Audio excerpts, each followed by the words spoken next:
ఏమండి ఇవాళ పెద్దది వస్తుంది కదా, అన్ని కూరగాయలు తీసుకురండి, దానికి నచ్చినట్టు వంట చేస్తాను. రోజు ఏదో తొక్కలో పప్పు చేస్తుంది, ఇవాళ అన్ని కూరగాయలు కావాలంట. అన్ని అబ్జర్వ్ చేస్తున్నా. ఇదిగో ఆ ఏసీ పని చేయట్లేదు, అలాగే ఎలక్ట్రీషియన్ కూడా పిలిపించండి. ఇందులో ఏసీ పని చేయట్లేదు 2 వారాల నుండి చెప్తున్నా. ఎప్పుడైనా పట్టించుకున్నావా అమ్మా అసలు? తొక్కేశారమ్మా. వస్తుందంటే ఏసీ Local బాగా politics. చేయించమంటావు. నువ్వు ఊరుకోవే. ఇదిగో బాబు, రోజు ఇలా ఆవు పాలు 5 లీటర్లు నేను చెప్పే వరకు తీసుకురా. హడావుడికి కూడా ఒక అద్దుండాలమ్మా. ఇంత చిన్న పిల్లోడు ఇన్ని పాలు తాగుతాడు, 5 లీటర్లు ఎందుకు, అది కూడా రోజు. నువ్వు నోరు మూసుకోవే. అంతేలే, నా మాటలు ఎందుకుంటా.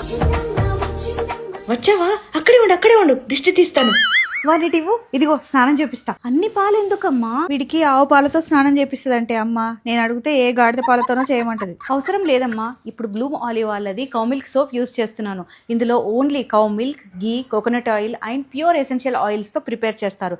ఎలాంటి డిటర్జెంట్స్ యూస్ చేయరు. అందుకే ఇది చిన్నపిల్లల స్కిన్ కి, అఫ్ కోర్స్ మన స్కిన్ కి చాలా మంచిది. నీకు తెలుసా, ఓల్డెన్ డేస్ లో రాణులందరూ డాంకీ మిల్క్ తోనే స్నానం చేసే వాళ్ళందరూ. ఆయుర్వేద్ కాబట్టి ఎలాంటి సైడ్ ఎఫెక్ట్స్ ఉండవు. కానీ అన్ని బ్రాండ్స్ ఇలాగే మేము ఆర్గానిక్ అని చెప్తాయి కదా. నిజమే, చాలా ప్రోడక్ట్స్ 80% TFM ఉందని క్లెయిమ్ చేసుకుంటాయి. కానీ ఈ TFM అనేది ఓన్లీ అందులో ఉన్న ఫ్యాట్ ని మాత్రమే కన్సిడర్ చేస్తుంది. అందులో ఎంత డిటర్జెంట్స్ యూజ్ చేశారు ఇవన్నీ కూడా ఏమీ కన్సిడర్ చేయదు. 80% TFM ఉన్న సోప్స్ కూడా ర్యాషెస్ వచ్చే ఛాన్సెస్ ఉన్నాయి. కానీ బ్లూమ్ ఆలివ్ అలా కాదు, అన్ని నేచురల్ ప్రోడక్ట్స్ యూజ్ చేస్తారు. ఒకసారి నమ్మి వాడాను, అందుకే మళ్ళీ యూజ్ కౌ చేస్తాను. మిల్క్ సోప్ అండ్ కుంకుమాది తైలం ఇస్ ద బెస్ట్ కాంబినేషన్. మన స్కిన్ మీద యాక్నే, పిగ్మెంటేషన్, డార్క్ స్పాట్స్ ఏవి ఉన్నా ఈ కాంబినేషన్ లో యూస్ చేస్తే బాగా వర్క్ అవుతుంది.